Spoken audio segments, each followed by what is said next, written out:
halkani waa wadada Pasteur Street lagu magacaabo taasoo dhacda bartamaha magaalada Tehran waxaana halkan ku yaala guryaha ay degan yihiin madaxda dalka Iran ugu sareysa oo uu ka mid yahay hogaamiyaha ugu sareeya ee dalkaasi Iran maalmaha caadiga ah wadada waxa lagu arki karaa xubno sarsare oo ka tirsan dawladda dalka Iran kuwaas oo uu ka mid yahay hogaamiyaha ugu sareeyay dalka Iran ee Ayatollah Ali Khamenei balse inta kadib xaaladdu way isbedeshay kadib markii uu bilaabmay dagaalkii u dhaxeeyay Iran iyo Israel kaasoo qarxay bishii June ee sanadkiina dhaafay 2025 Israel and Iran attacking each other this Friday night.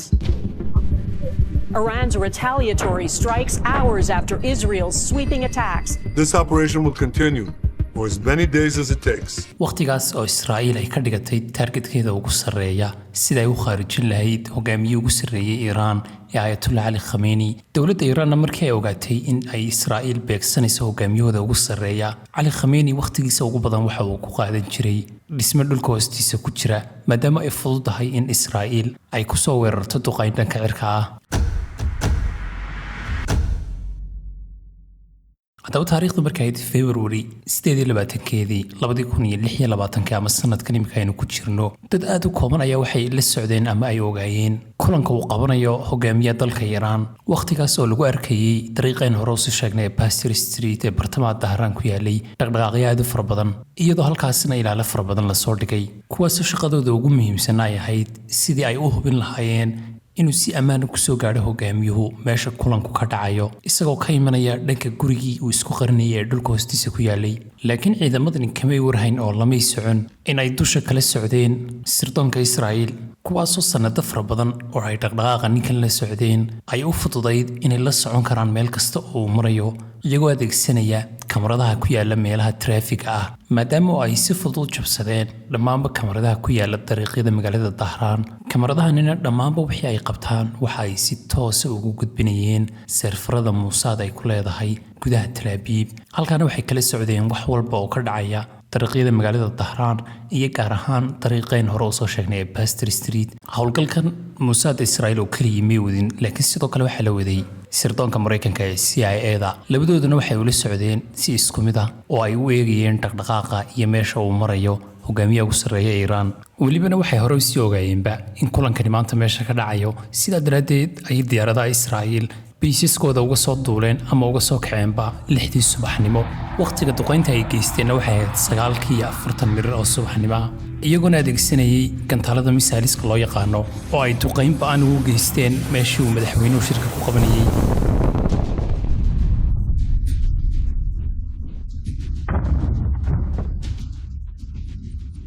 dhanka kale duqeymaha waxa kaloo lagu beegsaday xarumaha Iran ay ku kaydsato gantaalada iyo sidoo kale xeerye military oo Iran ay leedahay haddaba isla markii uu howlgalku sida u soo dhamaaday waxa adduunka ku faafay wararka sheegaya inuu geeriyooday hogaamiyihii ugu sareeyay ee dalka Iran Ayatollah Ali Khamenei حضرت آیت الله العظما سید علی حسینی خامنه‌ای شهد گوارای شهادت را نوشیدند و به ملکوت اعلی پیوستند. Iran's supreme leader, the 86-year-old Ayatollah Ali Khamenei, is dead. dhanka kalena madaxweynaha Mareykanka ee Donald Trump ayaa isla markiiba sheegay in shacabka reer Iran ay xor yihiin dawladooduna iyagu sida ay doonaan ay u maamulan doonaan kadib marka ay meesha ka saaraan nidaamka kaligitaliska ay haysta Iran When we are finished, take over your government. It will be yours to take. isagoo sidoo kalena ugu baaqay shacabka inaanay guryahooda ka bixin maadaama ay soo weerari doonaan Iran meel walbana ay bambadu isqabsan doonto Stay sheltered. Don't leave your home. It's very dangerous outside. Bombs will be dropping everywhere. hadal la midana sidoo kale waxa sheegay ra'iisul wasaaraha Israel Benjamin Netanyahu shacabkana isaga laftarkiisu waxa uu ugu baaqay inay xor noqon doonaan fursadana ay ka faa'iideystaan haddaba saaxiibayaal muuqaalkan oo faahfaahsan waxaynu ku eegi doonaa sidii uu u dhacay duqeymii lagu khaarijiyay hogaamiyihii ugu sareeyay ee Iran Ayatollah Ali Khamenei haddii markii ugu horeysay aad daawanayso ay tahay fadlan subscribe tan oo saar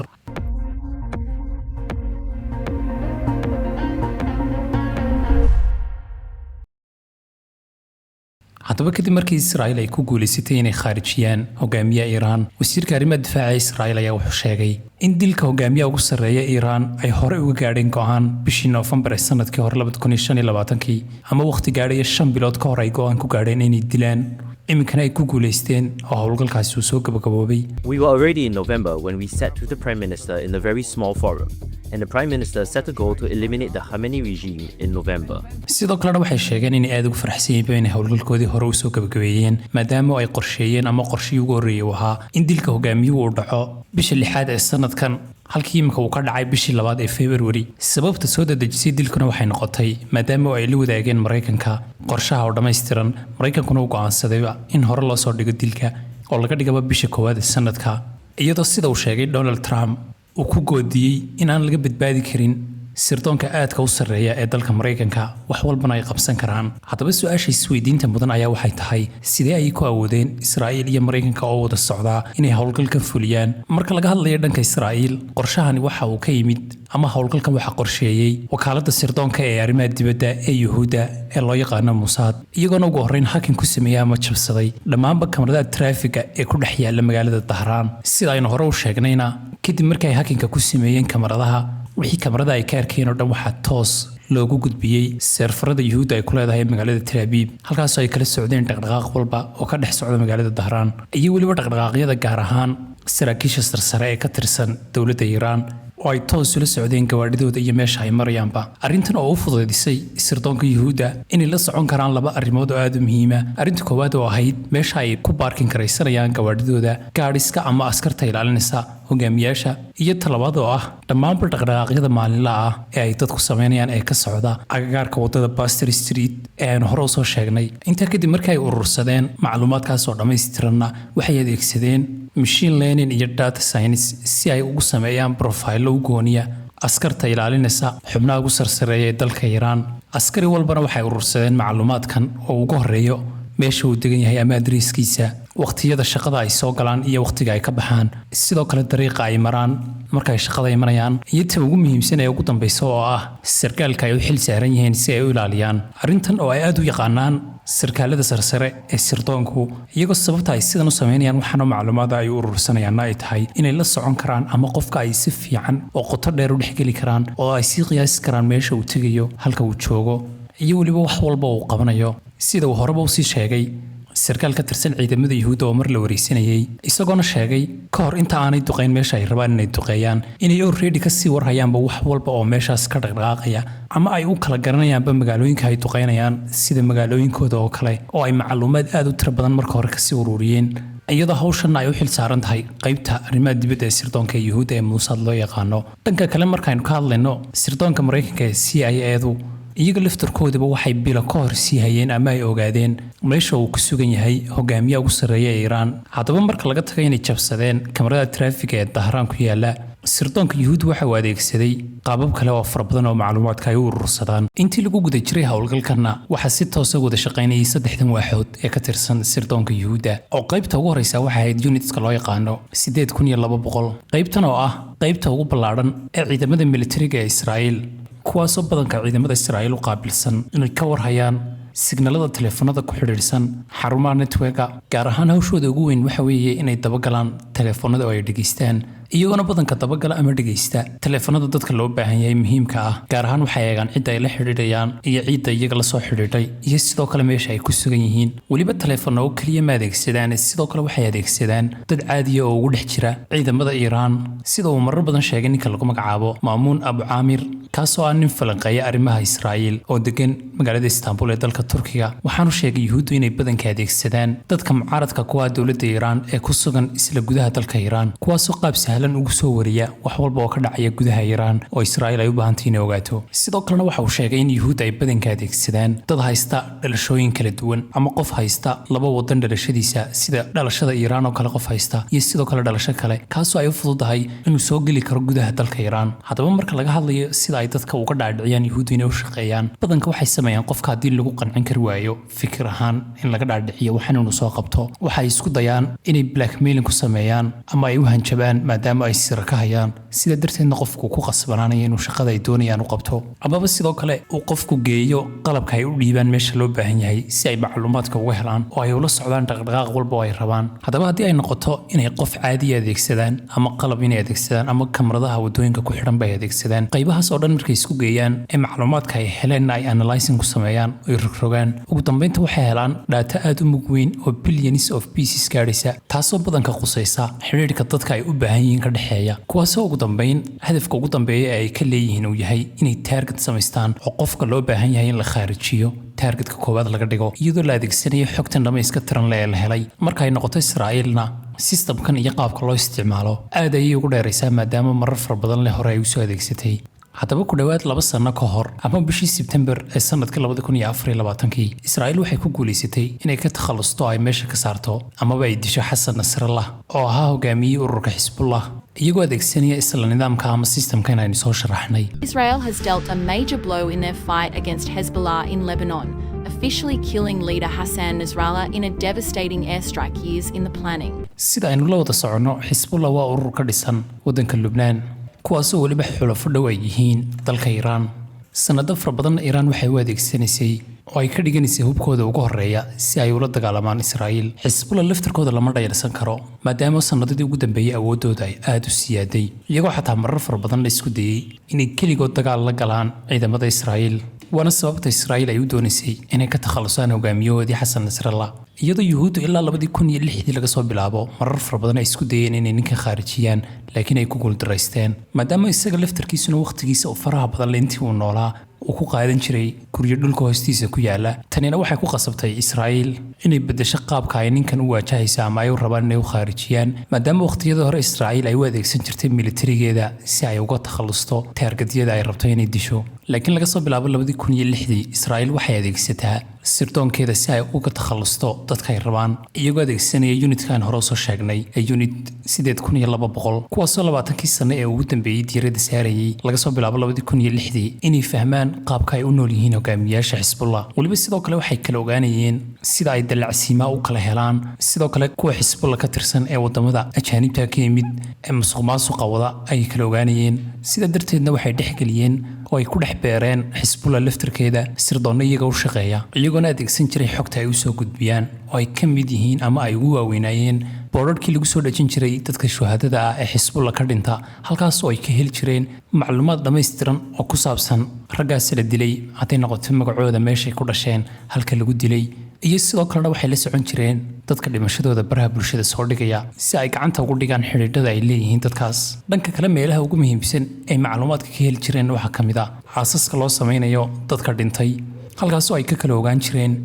hogaamiyaasha qarsoon ee aan janaasadaas ka soo qayb gelin iyo sidoo kale kuwa si babliga janaasadaas uga soo muuqda sidoo kale ciidamada yuhuud waxay la socon jireen dhaqdhaqaaqyo aanad adigu arkin sida muhiim u yihiin laakiin iyagoo ay u adeegsanayaan si ay u ogaadaan macluumaad muhiima waxaana ka mid ahaa dildilaacyada wadooyinka ku yaala sidoo kale waxaa ka mid ah meelaha khudbaduhu ka taagan yihiin iyo sidoo kale dhismayaasha shubka laga dhigay saddexdaa qaybood oo ay ka kala ogaan jireen in meeshan ay ku yaalaan guryo dhulka hoostiisa ah kuwaasoo ay ku dhuntaan sarkaalada ugu sarsareeya ee Xisbullah iyagoo halkaa aan kaga tegayn ee sidoo kale adeegsan jiray drones iyo satellite-ka si ay u sii xaqiijiyaan in meeshaasi ay tahay meel dhulka hoostiisa ah oo hogaamiyaasha Xisbullah ay ku dhuuman karaan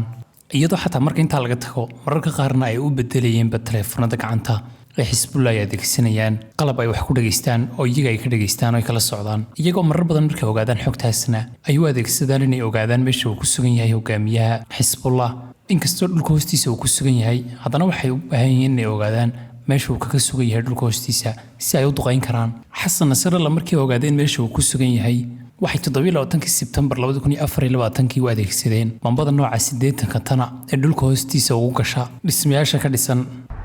The leader of the terrorist army Hezbollah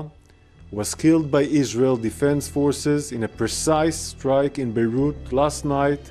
while he was in Hezbollah's central headquarters commanding more imminent attacks against the people of Israel. haddaba marka laga hadlayo Israa'iil in targetyada ay doonayaan inay khaarijiyaan ay daba galaan oo kaliya ma anfacayso laakiin sidoo kale waxay go'aamiyaan hubka ay u adeegsanayaan ama gantaalada ay adeegsanayaan badanaana optionka ay haystaan wuxuu u badan yahay hal option haddaba haddii aad u fiirsato sawirkan inoo muuqda gantaalkan dhinaca kaga dhigsan diyaaradda waa mid ka mid a gantaalada Israa'iil waxaana loo yaqaanaa Blue Sparrow inkastoo Israa'iil ay adeegsata gantaalo kala duwan marka ay dagaalada qaadayso ama dagaalada badankooda ay soo adeegsatay laakiin noocan loo yaqaano Blue Sparrow waa mid ka mid a gantaalada ugu fiican ee Israa'iil ay adeegsadaan maadaama ay adag tahay in la iska difaaco sababtana ana ku sheegi doonaa haddaba ugu horreyn bal aynu isla fahanno sida uu shaqeeyo qalabka la iskaga difaaco gantaalada maadaama badanka uu raaco xeerar isku mid ah dowladday doontaaba adeegsatee tallaabada ugu horreysa ee qalabkani qabtaana waxa weeye in raadaarka ku xidhan uu ogaado ama uu dareemo walaxda ku soo socota ama gantaalka ku soo socda waxaanu markaaba taragareeyaa oo uu la socdaa halka ay soo marayso walaxdaasi ama gantaalkaasi halku soo marayo wax yar kadibna waxa uu diraa gantaal kale oo ka horgeynayo si uu ugu joojiyo gantaalkaas soo socdana uu sidaa ugu burburiyo gebi ahaanba systemkan wax difaacana waxa uu ku xidhan yahay labadan qodob ee soo socda qodobka koowaad waxa weeye in ugu horreyn uu nidaamku helo waqti ku filan oo loogu digayo iyo sidoo kale inuu saadaalin karo ama prediction ku samayn karo walaxda soo socotaa dariiqa ay marayso badanaana siday u badan yihiin sistamyada difaaca cirku waxaa loo dhisaa ama loo qaabeeyaa inay qaban karaanuun gantaalada dhinaca u socda laakiin gantaalkaynu soo sheegnay ee Blue Sparrow lagu magacaabayay dhinac uma socdo isagu marka ugu horreysa ee diyaaradda laga rido kor ayuu kacaa sida leebka oo kale kadib ayuu dhulka ku soo noqdaa targetka loogu talagalay dusha ayuu kaga imanayaa isagoo aan sooyin raadarada loogu talagalay inay qabtaana waqti ku filan ma siinayo intayna soo qabanba walaxda kusoo socota ama gantaalkan kusoo socda toos ayuu ugu dhacayaa nidaamka raadaarku maro ee loogu talagalay inuu ku dareemo waxa kusoo socdana waqti ka horreeya ayuu toos ugu dhacayaaba xataa walxaa yaryar sida miisaska cuntada oo kale toos ayuu u beegsan karaa sidaa darteed ayaa loo sheegaa inuu gantaalkan yahay gantaal aad u halis badan awoodda la iskaga qaban karaa ama la iskaga difaaci karaana ay aad u hooseyso waana sababta ciidanka Iiraan ay u difaaci kar waayeen gantaalkii lagu soo riday hogaamiyahooda Cali Khamenei waqti ku filan oo ay kaga hortagaan ay u waayeen sabab kale oo istiraatiijiyadeed oo maalintan ay u doorteen inay duqeeyaan hogaamiyaha Iiraan waxay ahayd in Israa'iil ay hore u duqeysay dowladda Iiraan bishii Juun sanadkii hore iyadoona waqtigaas ku qaaday howlgal military oo aad u weynaa kaasoo ay rabtay inay ku burburiso nukliyeerka Iiraan Israel attacked Iran's capital Tehran on Friday, reportedly targeting the country's nuclear program. iyadoo yuhuudda howlgalkaasi ay adeegsatay in ka badan 200 diyaaradood oo nooca fighter jetka loo yaqaano ama diyaaradaha dagaalka kuwaasoo dhammaantood wada xambaarsanaa bambooyin aad u waaweyn iyo weliba diyaaradaha nooca loo yaqaano F-35ka kuwaasoo duqeeyay in ka badan 100 meelood oo ay uga shakisanaayeen meelaha Iiraan ay nukliyeerka ku samaysanaysay sida maabkan inooga muuqdana meelahan waa meelihii Iiraan ay ku haysatay nukliyeerka iyo sidoo kale meelihii military ama xeryaha ku yaalay Iiraan gudaheeda dhanka kalena sida ay wararku sheegeen waqtigaas waxa la dilay qaar ka mid ah raggii uu sarsareeyay ama saynis yahanada uu sarreeyay ee nukliyeerka Iiraan u sameeyay Israel says Iran's Isfahan and Natanz nuclear sites were significantly damaged in strikes by the Israeli military, adding that 9 senior nuclear Iranian scientists have also been killed. sidoo kalena Israa'iil markii dambe waxay sheegtay in labadii meelood ee ugu waaweynaa ee Iiraan ay nukliyeerka ku sameysanaysay uu dhaawac aad u weyn soo gaadhay maadaama ay duqeeyeen waxayna kala hayeen labada meelood ee Isfahan iyo Natanz iyadoo Cali Khamenei waqtigaas noolaa uu aad u hanjabay kadib markii weeraradaas loo geystay meelihii nukliyeerka Iiraan ay lahayd زندگی برای اونها تلخ خواهد شد بدون تردید Iiraan isla waqtigaas waxay ku jawaabtayba howlgal kale oo aad u weynaa kaasoo ay ugu jawaabaysay duqeymaha Israa'iil ay u geysatay meelahooda nukliyeerka iyagoo iyaguna gantaalo aad u tiro badan ku weeraray Israa'iil strikes back firing ballistic missiles directly at Israel dagaalkanina waxa uu dagaalkii socday 12 cisho ee u dhaxeeyay Iiraan iyo Israa'iil haddaba dagaalkaas kadib madaxweynaha Iiraan ama hogaamiye ugu sarreeyay Ayatollah Ali Khamenei ayaa waqtigaas kadib waqtigiisa ugu badan ku qaadan jiray dhisme ku yaala dhulka hoostiisa kaasoo sida la sheegay ahaa dhisme aad u hooseeya halka uu ku yaalo oo in badan dhulka hoos ugu jira sida wararku xaqiijinayaan marka uu hoos u galayo ama uu ku daadagayo dhismahan waxay ku qaadan jirtay ilaa 5 daqiiqo inuu hoos sii socdo taasoo cadeynaysa inta uu hoos ugu jiro dhulka haddaba markan aynu ka hadalno waqtiyada ugu xasaasisan ee Iiraaniyiintu ay iska ilaalin jireen inay soo weeraraan yuhuuddu waxayna ahayd waqtiga habeenkii ama fiidkii Iiraaniyiintuna shakigooda ugu badan waqtigaas ay qabeen oo ay iska ilaalin jireen in Israa'iil ay soo weerarto runtiina may qaldanayn waayo howlgallada ugu badan ee Israa'iil ay soo qaaday habeenkii ay ku soo qaadi jirtay sida dhacdayba howlgalka nimka aynu sheegayno kaasoo bilaabmay kadib markay sirdoonka yuhuudda iyo weliba Mareykanka oo wada jira ay ogaadeen wararka sheegaya in Ayatollah Ali Khamenei uu la kulmayay xubnaha ugu sarsareeya ee dowladda Iiraan iyadoo markay wararka ogaadeen yuhuudda ay sameeyeen tactical oo cajiiba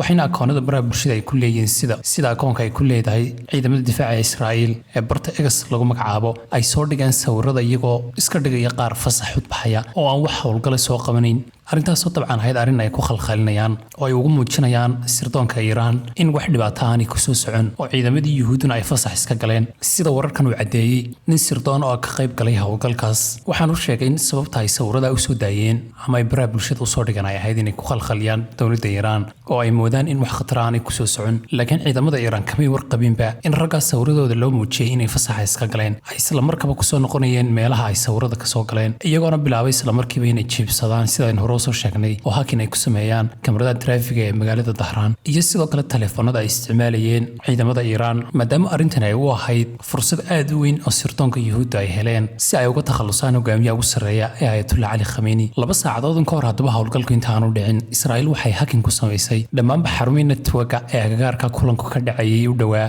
iyadoo waqtigaas haddii qof la soo waco ama qof ku soo waco telefoonka qofkaasi uu sheegay inuu busy yahay ama mashquul yahay maadaama dhexda u galeen ciidamada Israa'iil sababta ay sidan u sameynayeen waxay ahayd in aanay wararka isgaarsiin askarta ilaalinaysa hogaamiyaha ugu sarreeya ee Iiraan haddii wax dhaqdhaqaaq ay dareemaan hadaba isla saacadu markii ahayd 9:40 daqiiqo oo subaxnimo ah dhismihii ku jiray hogaamiyaha iyo waliba sidoo kale saraakiisha kale ee ugu sirsireysay Iiraan waxa loo geystay duqeyntan aynu arkayno taasoo ahayd duqeyn aad u xoog weyn oo dadka ka baxayba ay yaraayeen ama ka badbaaday halkaas duqeymuna hal duqeyn oo kaliya ma ahayn ee waxay ahaayeen ilaa dhowr duqeymood iyadoo saraakiisha ugu sirsireysay ee Iiraan ay guri ku jireen halka guriga kalena uu ku jiray hogaamiyaha Ali Khamenei labada guribana way duqeeyeen oo duqeyn xoog weyn ay u geysteen sidoo kale meelo kale oo ka tirsan magaalada Dahraan waa la duqeeyay oo aan ahayn halkan imika hogaamiyaasha lagu dilay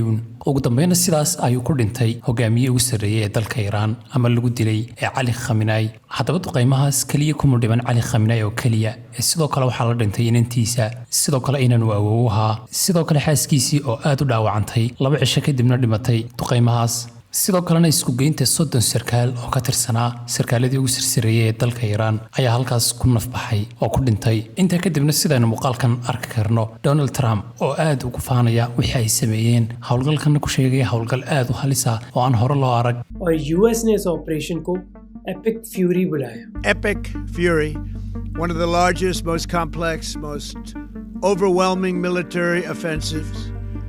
the world has ever seen. Nobody's seen anything like it. inta kadib wixii dhacayna waan la soconaa iyo dagaalku sida uu bilaabmay ee halkaan ku joogsan iyo sidoo kale dhacdooyin kale oo aad u halis ah oo dad badan oo Mareykan ay aad uga qayliyeen sida iskuulkan uu ku dhacay gantaalku ee carruurta ay wax ku dhiganisay hablaha iskuulkaas oo u dhawaa xarun military oo Iiraan ay leedahay sida wararku sheegayaan Mareykanka ayaa adeegsaday xog qaldanayd oo sidoo kale waqti hore ahayd kuwaas oo ay ku qaldeen duqeynta ay u geysteen iskuulkan nasiib xumana halka waxa ku naf waayeen ka badan 150 carruur markii uu dhintay hogaamiyaha ugu sarreeyay ee Iiraan dowladda Iiraan iyo gabi ahaanba dalka Iiraan waxay isku dayeen inay doortaan hogaamiye cusub sidoo kale dadku waxay u soo baxeen dibadaha si ay ugu baroordiiqaan oo ay u muujiyaan midnimada ay ku taageerayeen dowladooda iyo sidoo kale sida ay uga xun yihiin dilka hogaamiyahooda ugu sarreeyay dhanka kalena waxa la helayay dad kale oo ku faraxsan dilka loo geystay hogaamiyahooda inkastoo ay yaraayeen dadkaasi hadaba Iiraan iyada laftarkeedu weerar ay ku jawaabisay oo aad u weyn ay qaaday oo dagaalku uu ku sii holcay kadib markii ay duqeysay meelo badan oo baysas u ah dalka Mareykanka oo ku yaalay bariga dhexe dhamaanba waxay wada duqeysay sidaynu la soconay dowladda Khaliijka ee saldhigyada oo ku lahaa Mareykanku iyo sidoo kale waxay duqeymo aad u baan u geysatay Israa'iil laftarkeeda hadaba weeraradaas kadib dagaalkan meelaha ugu muhiimsan waxa uu ahaa ama uu ilaa imkaba yahay gacankan loo yaqaan Hormuz oo ah meel ay marto 20% kamid ah saliidda adduunka oo dhami ama shidaalka adduunka oo dhami uu maro inkastoo saysahan ama xajmigiisu uu yar yahay gacankan laakiin haddana waa meel kamid ah meelaha ugu muhiimsan ee adduunka oo dhan maadaama dowladaha ugu waaweyn ee adduunku 3 meelood oo meel ay marsadaan shidaalka ay isticmaalaan sida China, Hindiya, Japan iyo South Korea hadaba Iiraan waxay isku dayday inay gacankan xidho sidoo kalena way xidhayba laakiin markii dambe xagga dambe ay ka furtay intii hawlgalladaas ay socdeen Iiraan waxay sidoo kale ay waday oo ay qorsheynaysay doorashada hogaamiye cusub waxaana la doortay sida aynu la wada soconay ninkii dhintay Ali Khamenei wiilkiisii Mujtaba Khamenei ninkan oo laftarkiisu ah nin in badan aabihiisu ag joogay inkastoo siyaasadda aanu sidaa u sii gudagelin oo hore aanu siyaasad u gelin laakiin haddana ninkan laftarkiisu ma sahlana maadaama sanadkii 1987 uu ku biiray ciidamada qalabka sida oo uu ka qayb galay dagaalkii ka dhaxeeyay Iiraan iyo Ciraaq iyadoo markii hore Mareykanka iyo Yuhuudda ay islaayeen Iiraan markaa ma dooranayso hogaamiye cusub laakiin ninkan ayaa la soo doortay oo markii ugu horeysay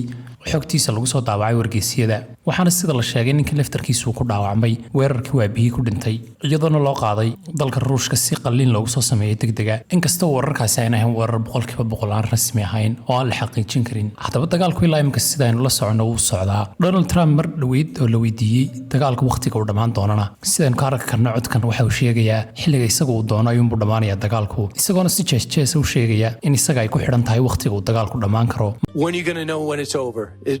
When I feel it. Okay. I feel it in my bones. Maraykanku iyagu duqeymo kale oo dheeraad oo ay geystaan oo Iran ay u geystaan ma rabaan laakiin Israa'iil taa way ka duwan tahay waxayna rabtaa in dagaalku sii socdo